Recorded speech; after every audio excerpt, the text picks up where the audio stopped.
कहानी की शुरुआत में एबी का बड़ा भाई उसे रोकने का प्रयास कर रहा है। वो नहीं रुकी तो उसके गार्ड उसे जाकर घेर लेते हैं। वो उसके पास जाकर कह रहा है, डैड ने जैक को तुम्हारे साथ देख लिया था, अभी उसे घर पर लेकर आओ मिलने के लिए। सच, मैं ग्रैंड माँ के बर्थडे के बाद में उसे ले आऊंगी। अभी मेरे जाने का समय हो गया है, रास्ते से हट जाओ। बाद में डॉक्टर ने उसे बताया कि तुम प्रेग्नेंट हो। ये सुनकर एबी बड़ी खुश हो गई। वो सोचने लगी, जैक को जैसे ये पता चलेगा तो वह बड़ा खुश होगा। उसने तुरंत उसे फोन किया, लेकिन फोन बिजी आ रहा था। जैसे ही वह मैसेज करती है तो रिप्लाई आता है कि तुम अबॉर्शन करा लो, मैं तो बच्चा डेजी से चाहता हूँ। उसने डेजी की फोटो भेजी। उसने जैक का दिया हुआ नेकलेस पहना हुआ था। उसे देख एबी को याद आया, ये नेकलेस तो वह उसे देने वाला था। प्रेजेंट में वो सोच रही है, जैक अभी भी डेजी से प्यार करता है। 3 दिनों के बाद में जब वो अंदर आ रही थी, एक औरत से टकरा गई, जिससे उसकी ड्रेस पर ड्रिंक गिर जाती है। वो उससे कह रही है, तुम्हें दिखाई नहीं देता है क्या? एबी ने कहा, मैडम जुबान संभाल कर बात करो, मैं तुम्हारी नौकरानी नहीं हूँ। इतने में वहाँ पर उसकी सासू माँ आ गई। वो मिस जून से कहने लगी, उसे जाने दो। मिस जून कहने लगी, जैसा आप कहो मिसेस मैस। एबी कह रही है, सासू माँ मैं आपके लिए बर्थडे प्रेजेंट लेकर आई हूँ, एक शानदार बैग है। मुझे नहीं चाहिए तुम्हारा बैग, ये डेजी का दिया हुआ अच्छा है, तुम्हारा तो सस्ता वाला होगा। ऐसी बात नहीं है सासू माँ, वो लिमिटेड एडिशन बैग है। सासू माँ कहने लगी, तुम रहने भी दो, पता नहीं तुम जैसी गरीब लड़की से मेरे बेटे ने शादी क्यों कर ली। तब उसकी फ्रेंड उसकी हाँ में हाँ मिलाते हुए कहने लगी, हाँ आप बिल्कुल सही कह रही हो, जैक तो इसे डिजर्व ही नहीं करता, जैक के लिए तो डेजी ही परफेक्ट मैच है। सासू माँ कह रही है, डेजी को मैंने 3 साल पहले उसके लिए चुना था, लेकिन पता नहीं बीच में तुम कहां से आ गई। मेरे बेटे को डाइवोर्स देकर यहाँ से चली जाओ। तब अभी उसे बताने लगी, जब मैस ग्रुप बैंकरप्ट होने वाली थी तो मैंने उसे बचाया। तब जैक की बहन कहने लगी, तो क्या हुआ, मेरे भाई ने भी तो तुम्हें बचाया था, तो हिसाब किताब बराबर हो गया। अगर मैं उसकी वाइफ नहीं होती तो मैं तुम लोगों की बातें नहीं सुन रही होती। तब वे लोग हंसने लगती हैं। एक कहने लगी, यहाँ पर सारे अमीरजादे हैं। तब एबी ने कहा, अगर मैं कहूँ मैं भी उनमें से एक हूँ। तो जिनवी कहने लगी, एबी दिन में सपने देखना बंद करो। एक कह रही है, कार्ला की डॉटर को तो किसी ने अभी तक देखा भी नहीं है, इसलिए हम लोग के साथ में तुम ऐसा मजाक मत करो। तभी जैक आकर उसे अंदर ले गया।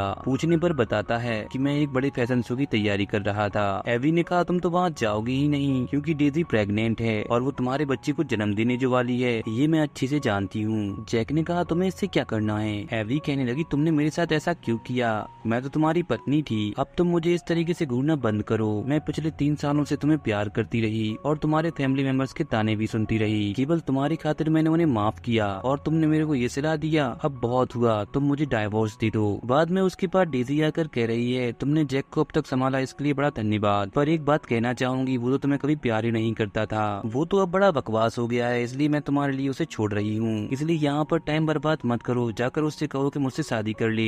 जैक को देखती वो अपनी बीवी को हर्ट करने का नाटक करने लगी। जुआ जमटी में एबी ने उसे धक्का दे दिया। जैक तुरंत आकर डेजी को गिरने से बचाता है। वो कहने लगी, मैं तो यहाँ इसे थैंक्स कहने के लिए आई थी और ये हमारे बच्चे को मारना चाहती है। जैक की बहन उसे भरा बुरा कहते हुए धक्का दे देती है, जिसकी वजह से एबी के हाथ में कांच लग गया। जैक ने उसे उठाया। एबी उससे कहने लगी, आज के बाद मैं यहाँ पर नहीं रहूंगी, ठीक है? तुम्हें यहाँ से जो कुछ भी मिला है वो वापस कर दो। एबी ने पहले अपनी स्वेटर उतारी, फिर इयररिंग्स और लास्ट में अपने शूज भी उतार दिए। तब डेजी उसकी रिंग देखकर कह रही है, ये भी तो तुम्हें जैक ने ही पहनाई थी, इसे भी उतार दो। रिंग को उतार कर एबी कह रही है, मुझे तुम्हारी पत्नी होने का पछतावा है, आज के बाद मैं तुम्हारी सूरत नहीं देखना चाहती। सासू माँ उससे कहने लगी, जैक और डेजी एक दूसरे के लिए परफेक्ट मैच हैं। जिनवी कहने लगी, अब तक हम लोगों ने तुम्हें बहुत रहने दिया, अब तुम यहाँ से जा सकती हो। तभी एबी की ब्लीडिंग होने लगी। वहाँ पर उसका भाई रे आकर उसे वहाँ से ले जाने लगा। बाहर जब उन लोगों ने कार का नंबर देखा तो वह एक स्पेशल नंबर था। उसकी माँ कह रही है, बेटा इसलिए तो उसने तुम्हें छोड़ दिया, उसे कोई अमीरजादा जो मिल गया है। जैसे ही एबी की आँख खुलती है, उसने अपने डैड को गले लगा लिया। वो उससे कह रहे हैं, बेटा मैंने तुमसे पहले ही कहा था कि जैक शादी करने के लायक नहीं है। डैड ये मुझे पता था,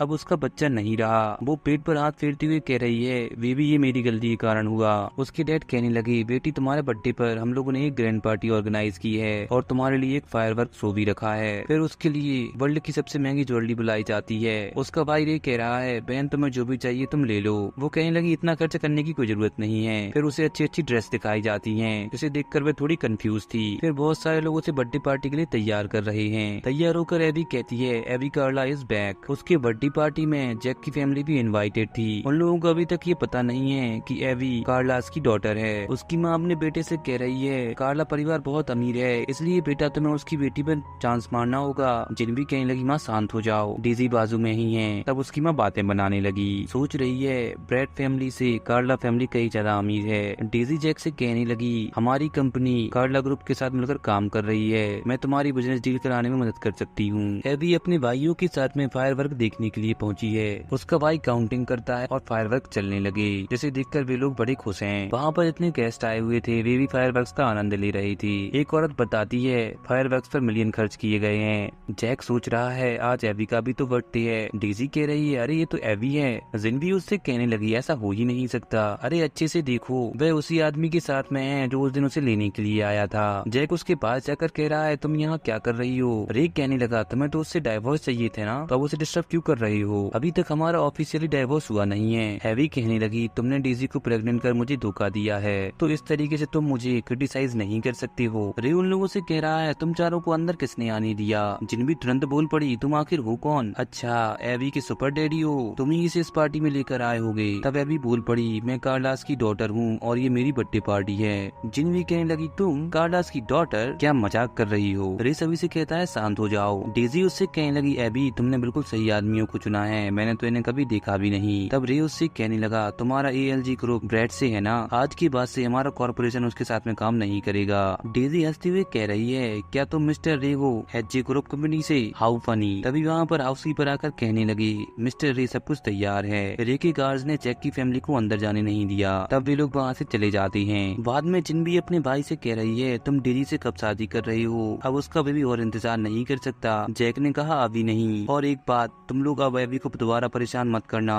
डेजी सोच रही है आज ये उसकी इतनी परवाह क्यों कर रहा है। बाहर आकर जैक को वह पल याद आया जब एवी ने उसे फोटो खींचने का कहकर वह गायब हो गई थी। वह सोच रहा है मेरी वजह से 3 सालों तक उसे परेशान होना पड़ा। फिर जैक डेजी के साथ में मिस जूलिया के फैशन शो में जाता है। जैसे ही वहाँ पर एवी पहुँचती है सारे लोग उसे देखते रह गए। डेजी उसे रोक कर कह रही है आखिर तुम यहाँ कैसे घुस आई। एवी ने कहा ये सवाल तो मुझे तुम लोगों से पूछना चाहिए, क्योंकि यहाँ पर केवल VVIP लोगों को बुलाया गया था और तुम दोनों तो मुझे देखकर लगती नहीं हो कि VVIP होगी। तब डेजी कहने लगी यहाँ पर जैक को सब लोग जानते हैं, वो मैस ग्रुप का CEO है। अच्छा तो देखती हैं, और तुम कौन सी VVIP हो। तब जैक कहने लगा शांत हो जाओ डेजी, कार्लास की डॉटर कभी भी आती होगी। जैक देखो इसे, ये अभी भी मुझे नापसंद करती है, इसलिए मैंने जो कुछ भी कहा कुछ गलत नहीं कहा। यहाँ पर एंट्री होती है फेमस फैशन डिजाइनर जूलिया की। जैसे ही वो एवी को मास्टर कहती है वहाँ पर सारे मौजूद लोग चौंक जाते हैं। एवी कहने लगी मुझे मास्टर मत कहो, अभी मैं उतनी बूढ़ी नहीं हूँ। अरे आप मेरी इंस्पिरेशन हो, इसलिए तो मैं आपको रिस्पेक्ट दे रही थी।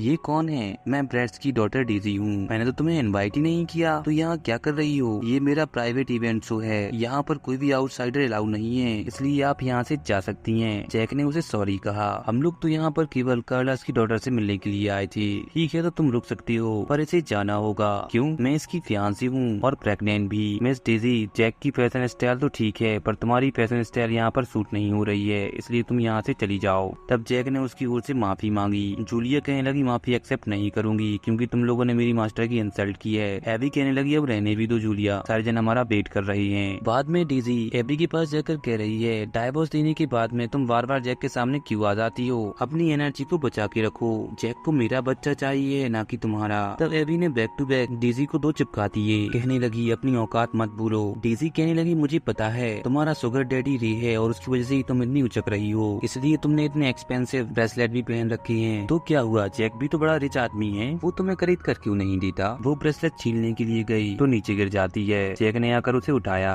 एवी सोचने लगी ये फिर शुरू हो गई। एवी ने कह दिया ये खुद ब खुद गिरी है, अगर विश्वास नहीं है तो आप लोग CCTV कैमरास चेक कर सकते हो, अगर मैं झूठी हूँ तो सामने आ जाएगा। एवी ने उसका ब्रेसलेट उठाया और कहने लगी ये फेक है, जैक ही तुम्हारी औरत है, इसे अच्छी चीजें खरीद कर दिया करो। जैसे ही वो वहाँ से जाने लगी डेजी ने उसे धक्का दे दिया। जैक ने उसे गिरने से बचाया और वहाँ से साफ करने के लिए चला गया। तब डेजी को एबी ने बता दिया कि वो ही कार्लास की डॉटर है, लेकिन डेजी को उसकी बात पर विश्वास नहीं हुआ। वो कहने लगी मजाक मत करो। तब एबी वहाँ से चली जाती है। बाद में डेजी जैक को जूलिया के पास ले गई और उससे कहने लगी हम लोग यहाँ पर कार्लास की डॉटर से मिलने के लिए आए हैं, किसी भी कीमत पर। तब जूलिया कहने लगी तो ठीक है, उसके लिए तुम्हें $100 मिलियन देने होंगे। इतने सारे रुपए क्यों, क्या तुम्हारे पास है नहीं। जैक पैसे देने के लिए तैयार हो गया। जूलिया ने मना कर दिया, कहती हुई तुम लोगों ने मेरे मास्टर की तौहीन की है तो मैं तुम्हें उनसे नहीं मिलने दूंगी। तभी अनाउंसमेंट होता है कि कार्ला की डॉटर यहाँ पर डांस करने वाली है। तब उन लोगों को लगा कोई बात नहीं, हम लोग उसे डांस करता हुआ देख लेंगे। जैक उसे डांस करता हुआ देख समझ गया कि ये तो बिल्कुल एबी की तरह ही लग रही है। तभी उसका मास्क गिर जाता है और वो एबी को देखकर हैरान रह गए। बाद में जैक उसके पास जाकर कह रहा है तुमने मुझे बताया क्यों नहीं। तब जूलिया ने बहाना बना दिया